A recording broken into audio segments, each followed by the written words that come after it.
What's up, guys? Mason the Brock Henderson here. This is a late night review of Bones Season 11, Episode 13, The Monster in the Closet.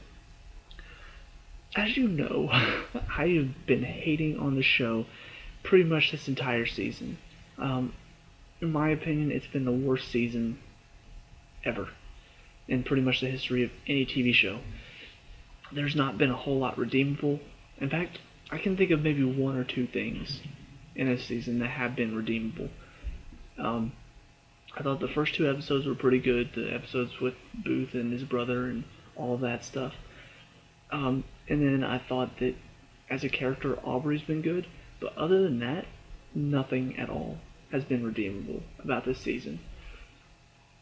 This episode, while still not good enough, does have some redeeming qualities. And that's saying something for this season especially. I think the concept itself is very well done. Um, I I just think that the concept of serial killers in general is kind of interesting to explore. I mean, I watch Criminal Minds, of course, so not exactly surprising, but having it in this show is something that could possibly come back. And I like the fact that it ends on a note of he's still not caught. We caught his accomplice, but we haven't caught him yet. I like the fact that they leave that open. It leaves it open for more story later. It gives me something to sort of look forward to. When are we going to talk about that serial killer again? So that's a good concept. And there are good moments in this as well. For one, I think one thing that makes this episode enjoyable is the fact that Hodgins is hardly in this at all. Last week, he was in the entire episode pretty much, and every single time he was on there, he's talking down to somebody, he's being a jerk, he's just constantly just grating on my nerves with all of his poor pitiful me, I'm Hodgins and I got paralyzed and I blame all of you for some odd reason. It was so frustrating to watch.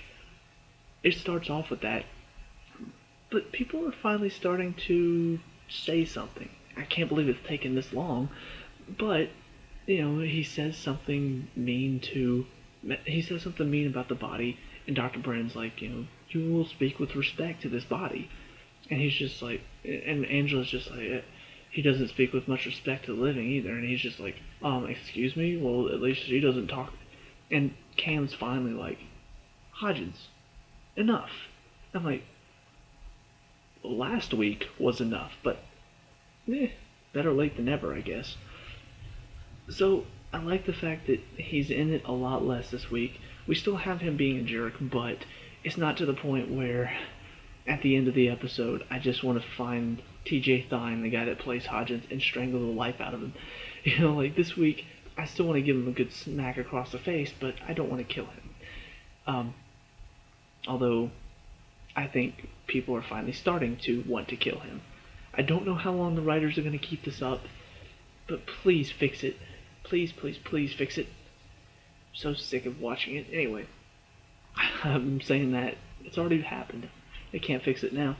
Let's see. What was the other thing?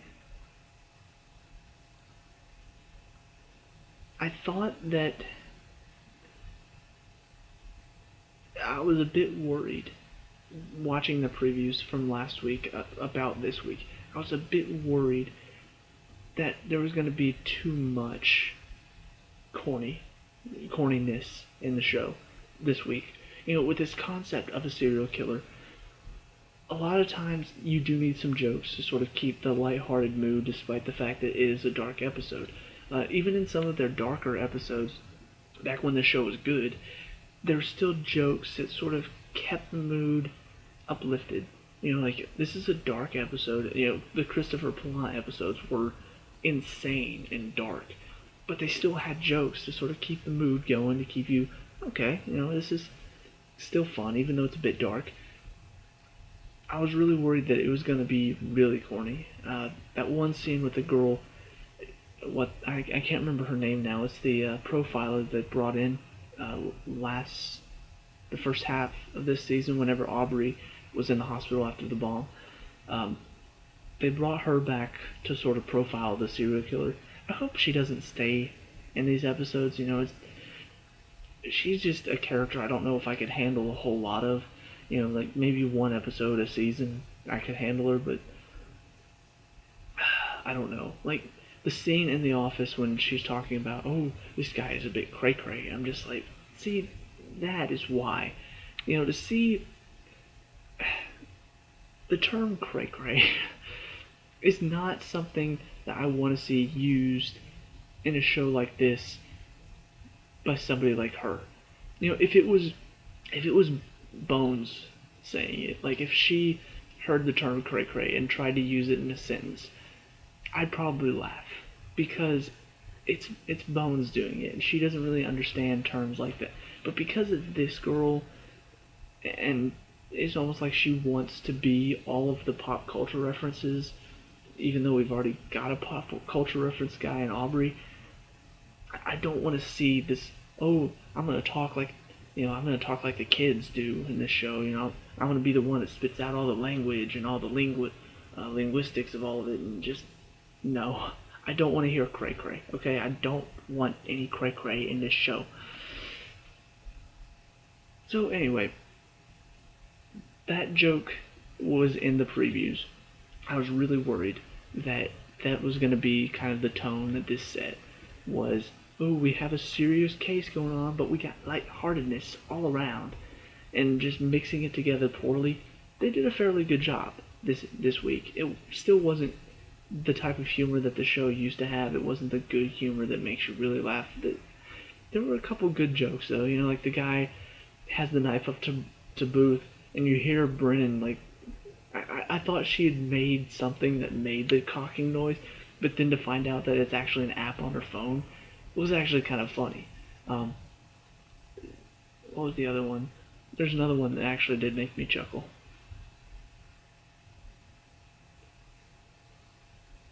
Can't remember what it was now. It was earlier than that one. Anyway, so my main point is this week was not as bad. However, there still are some issues that do need to be addressed, because this is a review, so I need to critique, and here we go. So, first of all, the fact that Hodgins is still this way, and if it were Angela, if it were just Angela, I'd be like, you know what, he's just a jerk husband, like he's just, he's been through a traumatic event, and he's just taking it all out on her, so he's just being a jerk husband. I would understand that. I wouldn't like it. I would still say he needs to be smacked across the face, but I would understand it. The fact that he's being a jerk to literally everybody doesn't make any sense to me at all. Like, it's not just he's being a jerk husband, he's being a jerk to everybody. And they're kind of trying to play it off as just he's just depressed because of this, and so he's just lashing out because that's how he is now. I don't agree with that. I don't agree with that thinking. I don't agree with the thought of, people like this, they go through this issue and then they lash out, and that's all it is.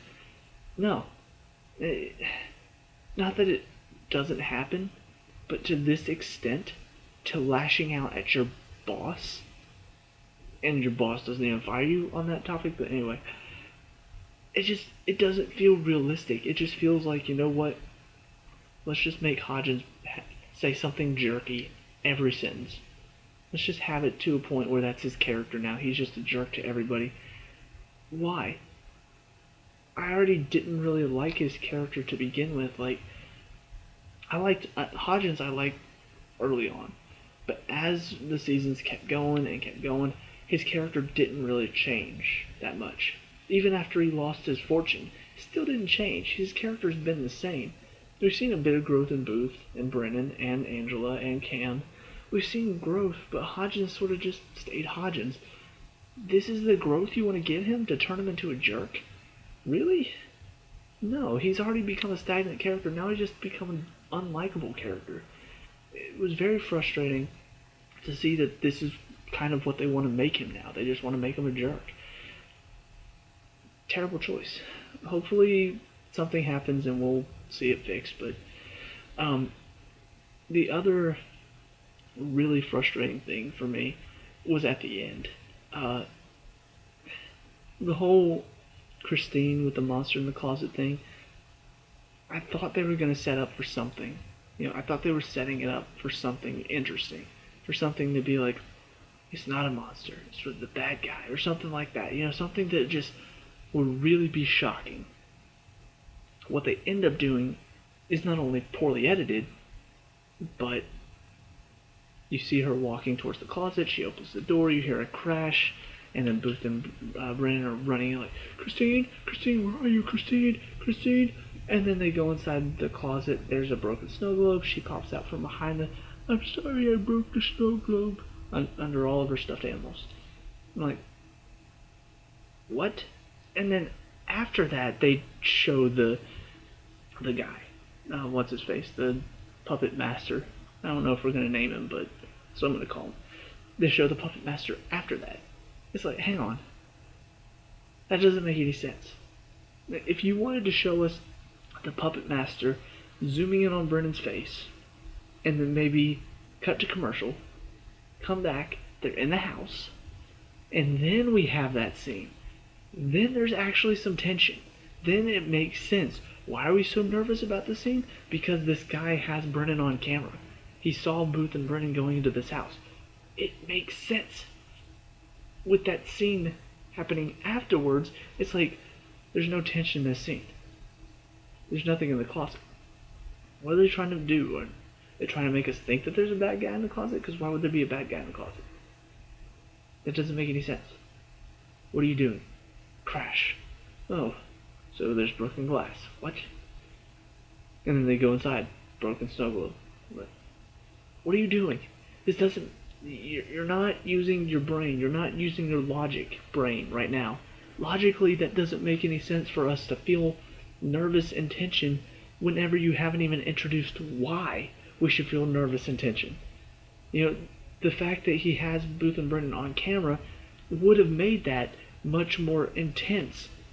But because we don't know about that until after the fact, the intensity is gone out of that scene. And it was a poor decision, very frustrating, and once again kind of shows how the show is not really understanding what it needs to do. It comes after an episode that was actually kind of interesting. The concept of it was kind of interesting, and then at the end it just sort of says, all that stuff you just saw, here's some proof that we have no idea what we're doing. It was poor. So going forward, it feels like they could have an interesting concept here. However, based on some of the stuff in this episode, I do not have my hopes high. I was actually discussing possibilities. My dad happened to be in the room when I was watching, and he doesn't really watch. He knows what Bones is, but I started discussing some of the possibilities, because he was just, air stews on the screen. It's him. I'm like, no, just hush. But I was discussing some possibilities, the possibility that he actually brought up maybe that one guy who ended up hanging himself, unfortunately. Very disappointed by that ending as well, because he could have been interesting to bring back and sort of explore his mind maybe a bit more. However, one of the things that my dad brought up before that happened was maybe it's that guy and he's just split personality. Like when they were talking about how one was giving them a peaceful death and then one was attacking him. It's like, so either there are two guys involved or one guy that has two personalities. So he said, what if he is the guy with personality? The personality that we see can't stand the sight of blood, is very nervous, very fidgety, and this other personality is this, like, harsh, can just watch blood and everything, all of that stuff, and just has no problem with it. One thing that I thought would have been a very, very, very clever twist. unfortunately, this show is not that clever. But imagine for a second, there's this guy in prison, and we know he's working with him, but he's too scared to give up the names. Like, okay, so obviously this guy's very smart. We'll have to deal with him later. Come back to it, visit it in a later episode, and finally we find out, like, we start to hear all this stuff about this puppet master, maybe find out a bit more about what he looks like, finally find out who this guy is, go to visit his house, and the guy that's in prison, who unfortunately has already hung himself, so this theory doesn't work, but this guy in prison had killed this guy that he was calling the puppet master, and was actually one of his puppets. So in his mind, this puppet that he's created is the one calling out the orders, the one that's ordering him around, and it's his own puppet. How crazy would that have been? Maybe a bit too much for, spreading it out over 2 episodes just to have it where the main bad guy is actually not the main bad guy, but I mean, it would have been such an interesting concept to see, like this, and it's something they've done on Criminal Minds before, I'm pretty sure, but for this show, it's something that would have been really interesting and spooky and creepy. Like this guy thinks he's taking all these orders, and he keeps talking about this mastermind who's behind it all, who's extremely smart, who he doesn't want to tell them anything about him because he's scared that this guy will find out, that this guy will know. And at the end of it, it's like, it was all in your mind. You created this man, turned him into a puppet, and ordered yourself around with him. It would have been really, really, really crazy and really fun to watch. But now that this guy's hung himself, now that we see that there really is a puppet master in like a hoodie or something like that, it could be interesting. They could choose somebody really shocking. But ultimately, I'm a bit worried about where this is going. I'm thinking to myself, this could be really bad. This could just be somebody we get introduced to, and it's like, oh, that guy. Okay. That was pointless. Like, I don't know. The other thing well, I guess the final thing that I'm going to talk about, I'm a bit disappointed with what they did for Brennan looking into the mind of the killer. I thought it was going to be a bigger deal watching the previews from last week. I thought it was going to be a big deal that she was really trying to think like this guy. And Booth was going to be like, no, that's not a good idea. I'm worried about you. You're starting to act a bit different. No, it's just something sort of thrown in at the end. And ultimately, Booth is just like, you know what? I'm going to help you. So it wasn't really a big deal. It was false advertising, really, from the previews. It could have been a bigger deal. It could have been something that Brandon was really struggling with, this thought of, I'm trying to think like this killer, I'm trying to get into the mind of this killer, and it's affecting me. I'm becoming something else. That would have been an interesting concept. But we don't get that. We get one little conversation about it that turns into Booth helps her, and then that's when they find out about the bodies being used as puppets. So anyway, overall, better episode, still not as good as it used to be, still not nearly good enough. But hopefully, they take this concept and they sort of push forward from here. Maybe it'll get better. I don't know. It's been renewed for season 12, so at this point, you have to get better, or else you just renewed it for no reason. Anyway, long story short, disappointed still by the show. Waiting patiently for it to get better. So let me know what you think down in the comments below. Let me know what you think the show can do to get better, make itself better, whatever you want to call it. Leave a like and subscribe for more Bones reviews. I'll see you at the next review. Peace out.